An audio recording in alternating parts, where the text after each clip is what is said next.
Hey, I got a Trader Joe's beer here. It's their drive-through red ale.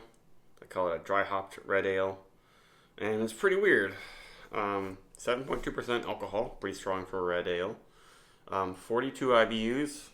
That's the same as Harpoon IPA, unless they changed it. So, I guess breweries still make stuff like this, but you don't see it very much. And then other weird thing about it is it's dry hopped with noble Tettnang hops. So noble hops are the traditional Czech and Bavarian hops that are very similar. They're all kind of the same hop in a way, genetically. Yeah, it's Tettnang. That's the sort of thing you'd get in a German lager. Kind of weird that an American red ale is being dry hopped with it. And this is brewed and canned by Joseph's Brow, or Joseph's Brow, but I doubt that Trader Joe's pronounces it the German way. They try to spell it the German way, but then they don't spell it Joseph with an F. That's from San Jose, California. A lot of the Trader Joe's craft beers are made there. And some are made in Wisconsin. So let's just get to it. I've never had this before, but I've seen it sitting on shelves for years at Trader Joe's. And it is a red ale. I guess it's pretty pale. It's almost more amber or something. And head looks pretty good. I think this is probably pretty fresh. So the Trader Joe's that I got this, it's like really small, and I'm really surprised they sell alcohol.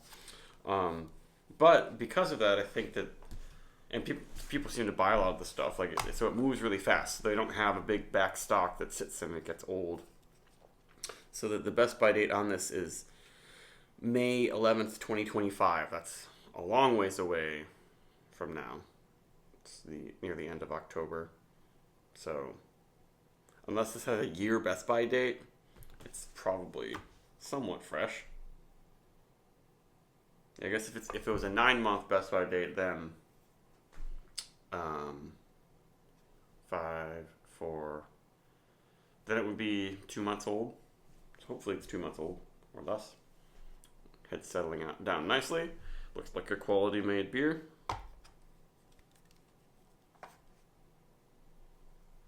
And yeah, I found someone who made a stupid listicle ranking the Trader Joe's beers, and I didn't like any of their ranking. They put Simpler Times as number 1, which is silly.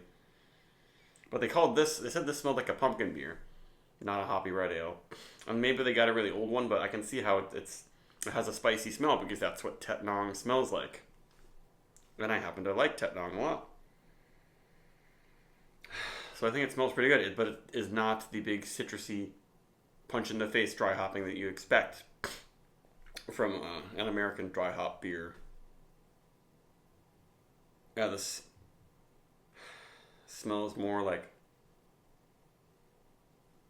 sweet caramel, toffee, toast, maybe a hint of marmalade.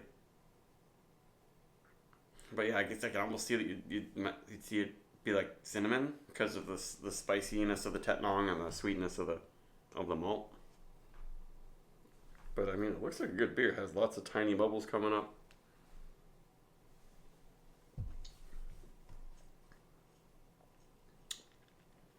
Very, very, very clean. And yeah, there's some bitterness in there.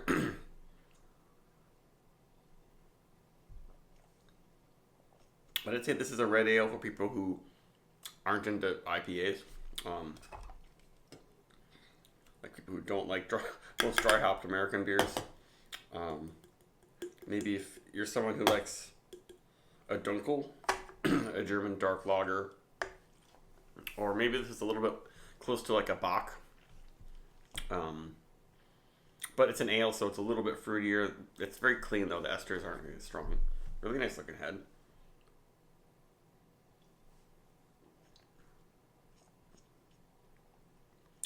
Yeah, and very drinkable for 7.2. It's a little bit of booziness in the finish. I don't really smell it.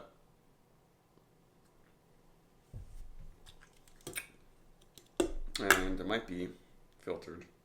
Are there any particulates? Ooh.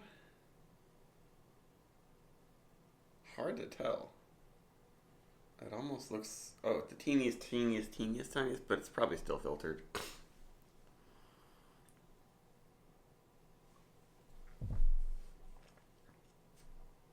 Not bad, but it's just a...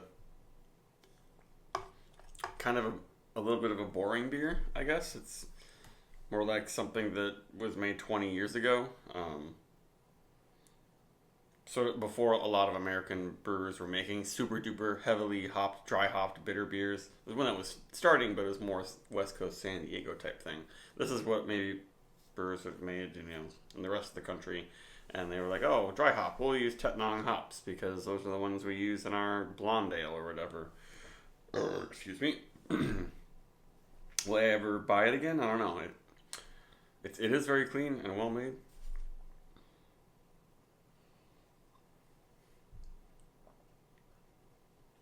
But it's a little bit of a boring recipe. I mean, it's unique, but not unique in a way that's bold. Now look at that head and lacing. It's hard to knock a lot of points off because it's very well made beer. So I'd still give it close to a 4.